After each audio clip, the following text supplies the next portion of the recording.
Charizard, which does put him in kill range from me. But my mistake here was the purpose of today's video. I'm going to start recording my games. I'm very new, so the chances are that you're going to learn something from me might be pretty low.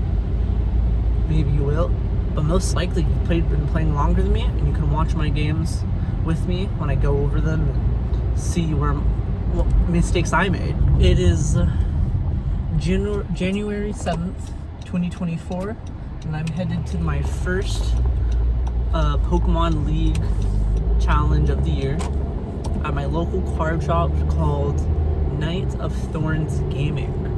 I'm relatively new to the TCG, Pokémon TGC. I've collected cards for years, and someone asked me if I played the game, and I hadn't, so I learned and I've been going, and it's been fabulous just going every week and meeting people, getting out of the house, and having a great time with Pokemon cards, because I didn't do that as a kid. I felt like I missed out.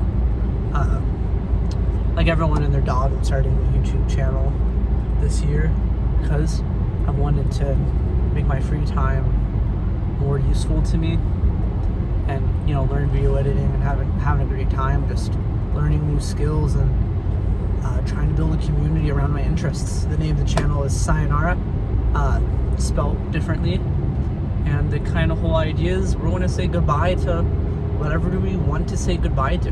We're going to say goodbye to loneliness, being bored, and not having the community people around us. So, that leads right back into my playing the Pokemon card game. I'll reiterate it. I love the community, playing the card game. Having people playing in person is just way different than playing online. And I'm always trading cards before and after games. It's just an overall great time. I really appreciate anyone who is going to show up and help me be better and build a community around that.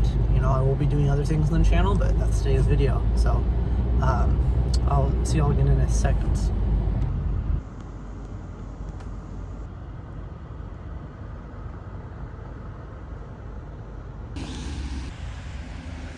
Here it is, my local game shop. You can tell it's super snowy. People are coming out, driving their cars out to be out today. It's a really beautiful town. I just wanted to show you all the front of the store. I'm not going to be recording very freely inside of the shop because they asked not to record people's faces, and if I sit down to play a game with someone who doesn't want to be in the video whatsoever, then I'm just going to have to access the game. Maybe after a couple weeks of doing this, those things might change, but we're here for gameplay, and y'all see my face enough as it is, so let's get into it. 4 hours later. Alright, and I'm back. I played today's tournament that I talked about earlier in my video. There's a 3-round tournament. I'll spoil the surprise, I did not win it. I won the first one and lost my other 2. So I'll show you a glimpse of the first one that I won. I don't think I learned a lot from it, but it was with a rogue deck, so it will be interesting to show, but I'm not going to try to analyze it too much because, I didn't think I would learn anything. The second game, I make a critical mistake, but make a couple of good moves. It was my Lost Box deck versus and then the third one I lost, and we'll have to see what I did to lose, but we'll get to that. And I will obviously skip around. So it's pretty straightforward. For those of you who may not be familiar with Lost Box decks, I kind of put this together. So this is my Lost Box chart. So if you're not familiar with Lost Box and how it works, this is my quick and dirty guide on how it explains. So the Lost Box mechanic, I'm not going to get into the rest of the Pokemon game TGC itself, but you discard cards using cards and abilities that tell you to enter the Lost Zone, and there's no getting cards out of the Lost Zone. It's like a discard pile, but you cannot interact with this extra discard pile like you can in the normal Pokemon card game, which affects a bunch of different abilities and strategies. The Lost Zone, you don't get stuff out of it, and that's why it is different and unique. So the Lost Zone powering, so the more cards you put in it and the more powerful some of your cards get. There's 3 main levels, 4, 7, and 10 cards in it. And mind you, 10 cards is 1/6 of your deck. So, that's why it's a sacrifice and worth it. But you have Comfy and Colress's Experiment are your 2 more popular, main ways to get sacrifice cards, but they're also draw engines. So you're picking up 2, looking at 1, putting the other in the Lost Zone. You're picking up 5, you're keeping 3, putting 2 in the Lost Zone.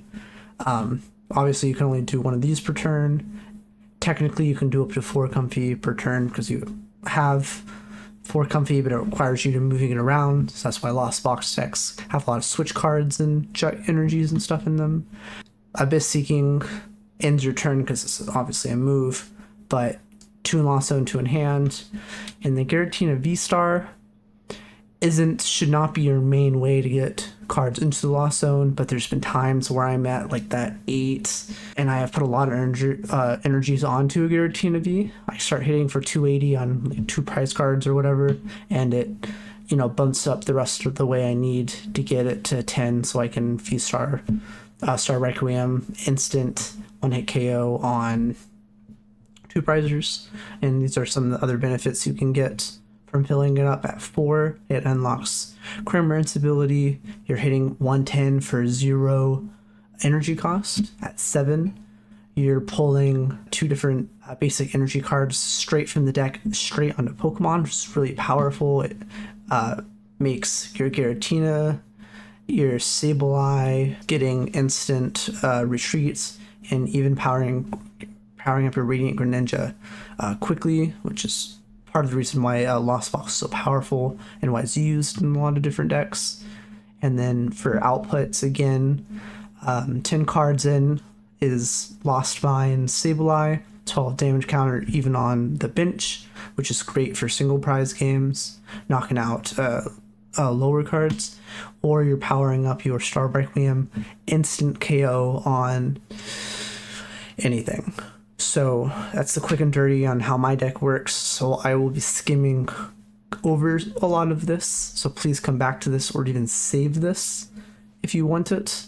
But this is the quick and dirty on how my deck works. So let's get into the rest of it. So back to our game. I led with Giratina V here. Use Colress because really my only focus at this point is to get cards that either add to this Lost Zone, which is right here, or I'm using Radiant Greninja as a draw engine, obviously to get more cards. The sacrifices energy and then Cram, because I put it down. I don't think Cram was necessarily needed here because if it stagnates, it might be easy to just Jet Energy, or switch cart up and start hitting. But here I wasn't too worried. She didn't have the ability to 1-hit KO my Giratina ever, so I knew I could put it into safety before I was ever in any damage of losing it. I moved my Comfies around using their abilities. You can see me filling it up. I do have a quick clip I will parse through at the end of this where she kind of explains to me how her deck works for those of you who are interested. But I have, I think, 7 in there at that point. But really, I'm just filling it up, and she's, again, I didn't really understand how her deck was working, but she was trying to power up this guy, which I knew I could 1-hit KO, which is why I'm getting him going. And I was not too worried about, I'm sorry you can't see this one, but at no point was I ever worried about really losing my Giratina V, so I was just powering it up, and I really started taking prize cards.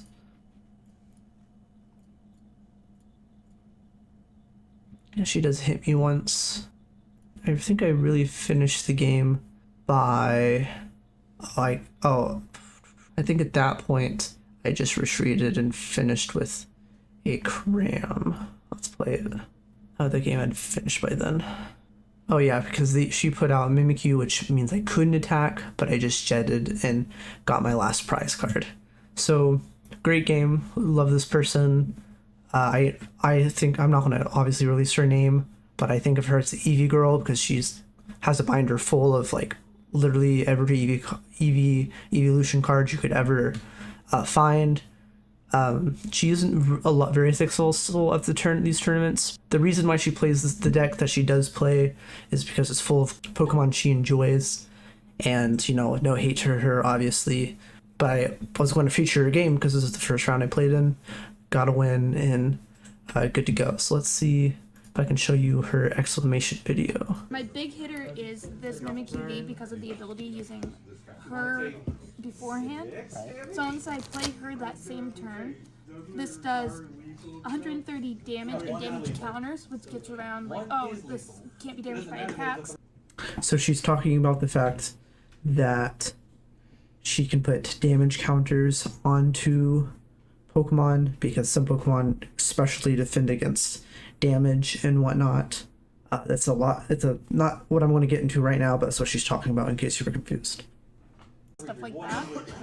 And then the other side of it is Max Shadow makes you discard a card from your hand. So this is my hit hard, try to like handicap you. Place 13 damage counters. Wow, okay. That's pretty cool actually. So does that mean on their bench as well? Or that's just in the active? I believe it is the active one. He did. Yeah. How about no? Okay. No, you're right. It's in any way that I like. Right. So that means you could really clean up some single prizers. That's true. I never noticed that. So we can look it up just in case. But like, at least for a Lost Box, you're the counties that I have sent out. That's fair. Yeah. So something to consider. Yep. And then my other major play is this Mimikyu, basically sitting here like a Snorlax stalled, and then this does 120 from the bench. Yes. So I have two of them set up, and yeah, submissional hand. So I've played some decks only around the Alakazam, and they're rough to try to get around. the problem is I'm still having trouble getting it set up. And then my other one, this is a purely situational, is my Umbreon. If I can get it out, because it's my deck is weak to dark, technically. So this is my way around that. Where You call it a tech, right? huh? You call this like a tech, right? Yeah. This is, if I can get it out, this is how I've actually almost won a lot of them, because it hits hard. And as soon as your Pokemon has, you were just like attacking without playing anything. So I didn't.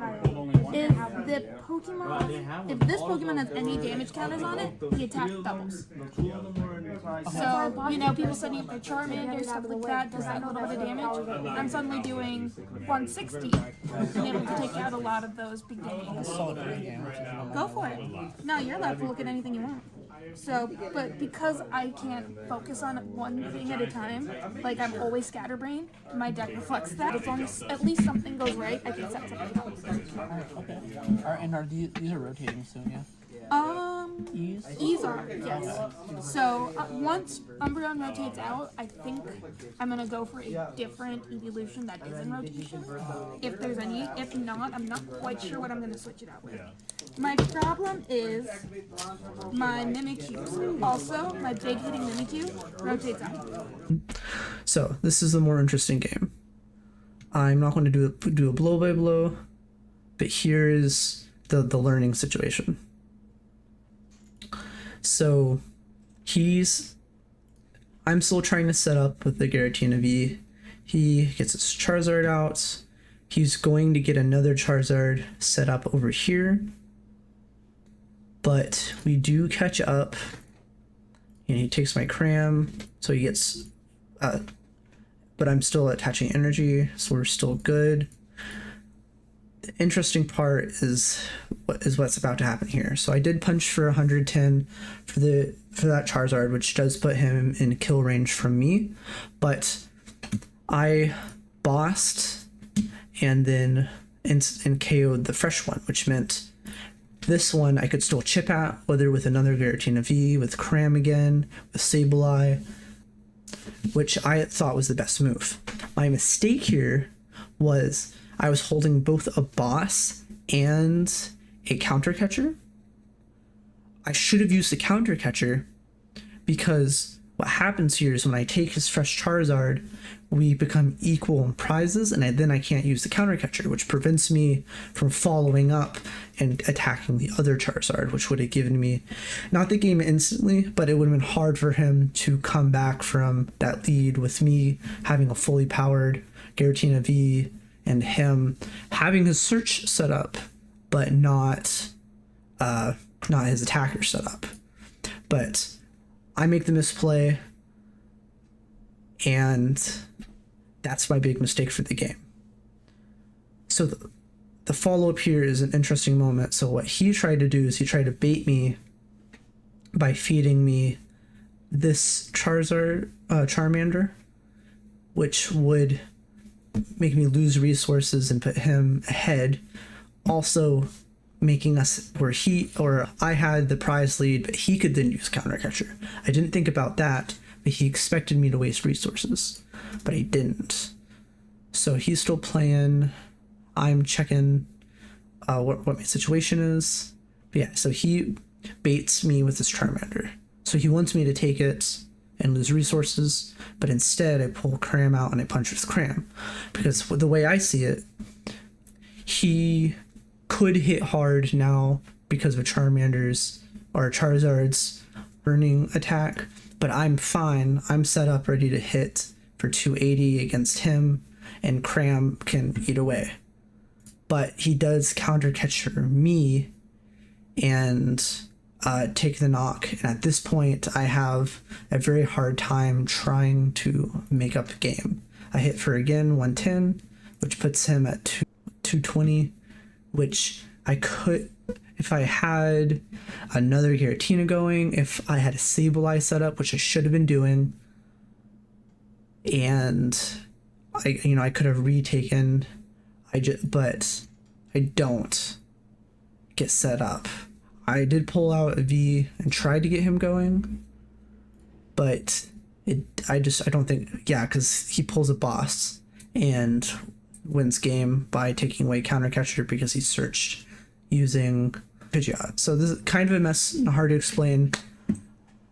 The second thing I learned was in a Charizard match, I have to take out his Pidgeot, which prevents him from pulling out those clutch cards they need to get around whatever issues going on. So instead of attacking that fresh Charizard first, I should have taken out the Pidgeot and then prevented him from keep getting those clutch cards, which, learning moment on my part. But he did say he was impressed that I pulled the Cramorant, which is my biggest issue.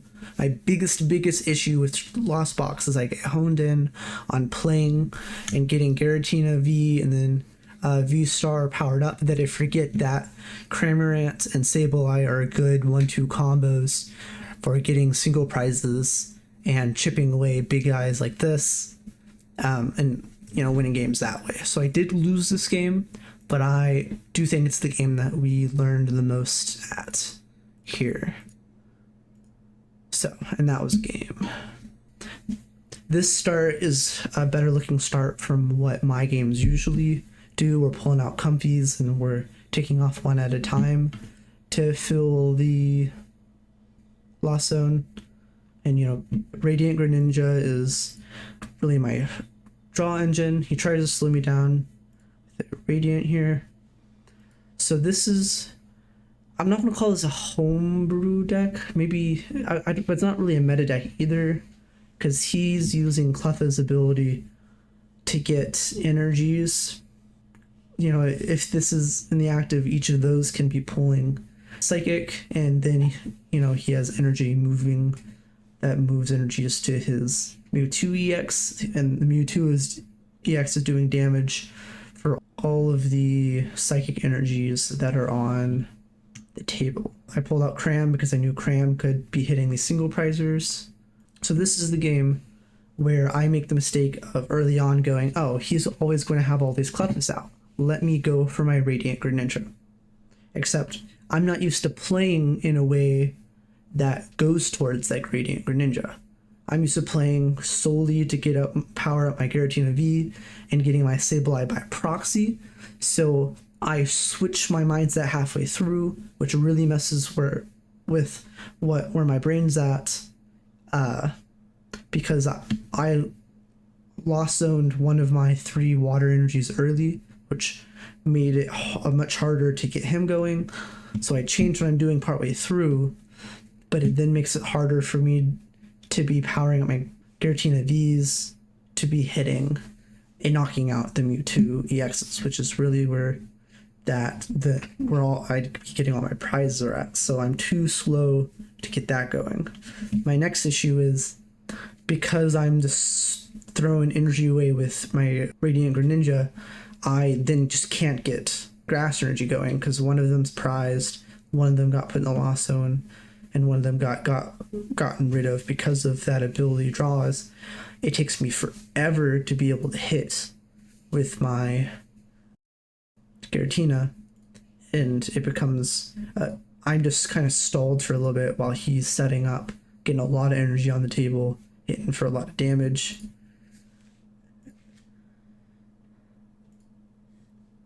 I finally, switch gears with a full lost zone with Sableye, which does a lot for the weak Lefarius, which was pretty strong on my part.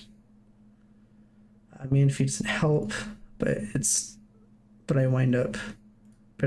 easy damage for me.